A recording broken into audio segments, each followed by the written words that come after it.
ඔබ හැම කෙනෙක්ටම ආශිර්වාදමත් දවසක්. අද 2025 මැයි මාස 26 වැනි සඳුදා දෙවියන් වහන්සේගේ මනුෂ්‍යයා පාස්ටර් ක්‍රිස් යථාර්ථයේ රිද්මය පණිවිඩය තුලින් අපට ගෙනෙන්නා වූ ඒ අනර්ඝ දේව වචනේ පණිවිඩයට අපගේ අවධානය යොමු කරන්නට යනවා. ඉතින් ප්‍රථමයෙන්ම අද දවසේ තේමාවට හා තේමා බයිබල් පාඨයට අපගේ අවධානය යොමු කරමු.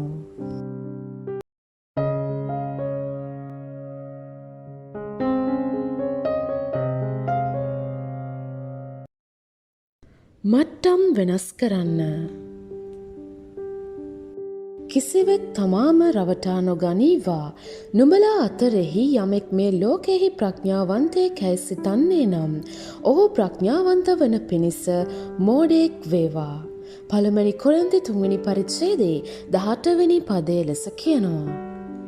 කවදා හෝ ඔබගේ මට්ටම් වෙනස් කළ යුතු යැයි ඔබට හැඟෙන තත්වයකට ඔබ පැමිණ තිබෙනවාද? ඔබ ඔබගේ ජීවිතය දෙස බලා මම මේ තත්ත්වයේ බොහෝ කාලයක් සිට තිබෙනවා ඉහළට යෑමට කාලය දැනුයි යනුවෙන් පැවසුවාද? මෙය වැදගත්ය. මන්ද ඔබ නියම වර්ධනයක් හා ප්‍රගතියක් බලාපොරොත්තු වේ. ක්‍රිස්තුස් වහන්සේ තුළ අපගේ ජීවිතය ඉහළටත් ඉදිරියටත් ඇදහිල්ලෙන් ඇදහිල්ලටත් අනුග්‍රහයෙන් අනුග්‍රහයටත් මහිමයෙන් මහිමයටත්ය. හලලුයා. සෑම තත්ත්වයකදීම මම මාගේ ජීවිතයේ පැහැදිලි ඉලක්කයන් තබා ගනිමි. විවිධ කාලයන් වල මම කුමක් මුදුන්පත් කරගත යුතුදැයි තීරණය කරමි. අපූර්වම දේ නම් මම සැලසුම් කළ කාලයට ප්‍රථම එම ඉලක්ක ජයගතිමි. මේ මාහට වැදගත් පාඩමක් උගන්වා ඇත. ඉලක්ක තබා ගැනීම ක්‍රියා කරයි. ඉලක්ක තබා ගැනීමට වඩා ක්‍රියාත්මක කිරීම ප්‍රතිඵල ගෙන දෙයි. සමහර මනුෂ්‍යයන් ඔවුන් කිසිවක් නොකර දෙවියන් වහන්සේ පැමිණ ඔවුන්ගේ තත්ත්වයන් වෙනස් කරනු ඇතැයි බලා සිටී. නමුත් එය ක්‍රියා කරන්නේ ආකාරයට නොවේ. දෙවියන් වහන්සේ කරන දේවල් තිබේ. එසේම ඔබ කළ යුතු දේද ඇත. ගොවියෙකු ගැන සිතා බලන්න. ඔහු තම ඉඩම ගොවිතැන් කරයි. බීජ වපුරයි, ජලය සපයයි. නමුත් ඒවා වර්ධනය කරන්නේ ඔහු නොවේ. ඔහු මෙම ක්‍රියාවලිය පවත්වාගෙන යන විට එම පස බීජ ප්‍රරෝහණය වීමට සලස්වා එමගින් අස්වැන්නක් නිපදවයි. මේ සියල්ලේදීම දෙවියන් වහන්සේ කොහෙද? බීජයට ජීවය දෙන්නේ උන්වහන්සේය. පස තුල දිව්‍යමය අභිරහසක් ඇත. බීජය පැල කළ විට පළමුව එය මැරී අනතුරුව එය දෙවියන් වහන්සේ නැවත ජීවය පණ නැන්වීමට සලස්වයි. දැන් කිසිවක් වගා නොකරන ගොවියෙකු ගැන සිතා බලන්න. කෙසේ වෙතත් අස්වනු කාලය පැමිණෙයි. අන්‍යයන් කපන කල ඔහුට කිසිවක් නොමැත. මන්ද ඔහු කිසිවක් වගා කළේ නැත.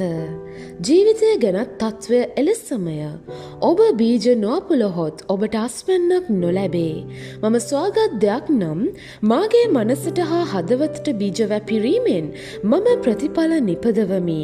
ඊටත් වඩා මහත්ම සොයා ගැනීමක් මාහට ආත්මික තලයට බීජ වපුරා අදිස්වාභාවික අස්වැන්නක් ලබා ගත හැක. එබැවින් ඔබගේ දැන් තත්ත්වය වෙනස් කිරීමට යමක් කරන්න. සමහර මනුෂ්‍යයන් වසර 5ක් ගත වෙලත් මට්ටම් වල වෙනසක් සිදු වී නැත. ඔවුන්ගේ ජීවිත එලෙසම පවතී. එසේ නොමැතිනම් වඩා දැඩිව ඇත. මන්ද ඔවුන් එතන රැඳී සිටින අතර ලෝකය ඉදිරියට ගොස් ඇත. ඔබ ඔබගේ ජීවිතය හා මනස ඉහළ මට්ටමකට නොගෙන ගියහොත් ඔබ වටා ලෝකයේ සිදුවන වෙනස්කම් සමග ඔබට ගැලපෙන ලෙස ජීවත් විය නොහැක. මට්ටම් වෙනස් කිරීමට තීරණය කරන්න. අද දවසේ නිසි ක්‍රියාදාමයක් කර ඔබ බලාපොරොත්තු වන අනාගතය නිර්මාණය කරන්න. හලලූයා. ඔබ ඉන්න මට්ටමින් ඉදිරියටත් ඉහළටත් ගමන් කරන්නට තීරණයක් ගන්න. ඒ උදෙසා ක්‍රියාදාමයක් යොදවන්න. ඒක ක්‍රියාත්මක කරවන්න. ඒක එක්කම ඔබගේ අනාගතය නිර්මාණය කරන්නට ආරම්භ කරන්න. හලලූයා. ඉතින් අද දවසේ වැඩිදුර අධ්‍යයනයන්හි තිබෙන්නා වූ එම බයිබල් බයිබල් පද වෙතට අපගේ අවධානය යොමු කරන්නට යනවා ප්‍රථමයෙන්ම පිලිප්පි 3 වෙනි පරිච්ඡේදයේ 12 වෙනි පදය සහ 14 වෙනි පදය දක්වා. මා දැනට ලබාගෙන සිටිනවාවත් දැනටම සම්පූර්ණ වී සිටිනවාවත් නොවේ. නමුත් යමක් පිණිස ක්‍රිස්තුස් යේසුස් වහන්සේ මා අල්ලාගත් සේක්ද ඒක අල්ලාගන්ට වීරය කරමින් මමත් දුවගෙන යමි. සහෝදරයනි, මම තවමත් අල්ලා ගතෙමි නොසිතමි. නමුත් එකක් කරමි. එනම් පස්සෙන් තිබෙන දේ මතක නැතිකොට ඉස්සරහට තිබෙන දේ ඒවා දෙසම බලාගෙන යමින් ක්‍රිස්තුස් යේසුස් වහන්සේ තුල දෙවියන් වහන්සේගේ උතුම් කැඳවීමේ දිනුම පිණිස දිනුම් පෙළ කරා දුවමි. හලෙලූයා. ඒ වගේම රෝම 12 වෙනි පරිච්ඡේදයේ 2 වෙනි පදය. නුඹලා මේ ලෝකයේ ආකාරයට සමාන නොවී දෙවියන් වහන්සේගේ කැමැත්ත එනම් යහපත් වූ පිළිගත යුතු වූ සම්පූර්ණ වූ දෙය කුමක්ද කියා දැනගන්නා පිණිස සිත අලුත් කර ගැනීමෙන් අන්‍යාකාර ඇත්තෝ වෙයන්න. ඒ වගේම අපි බලන්නට යනවා හිතෝපදේශ 4 වෙනි පරිච්ඡේදයේ 18 වෙනි පදය.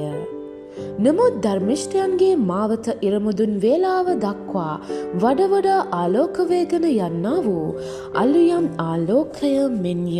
හලෙලූයා. ඉතින් අද දවසේ යාක්ෂාව මාත් සමග ප්‍රකාශ කරන්න. ආදර පියාණනි, මම එකම මට්ටමේ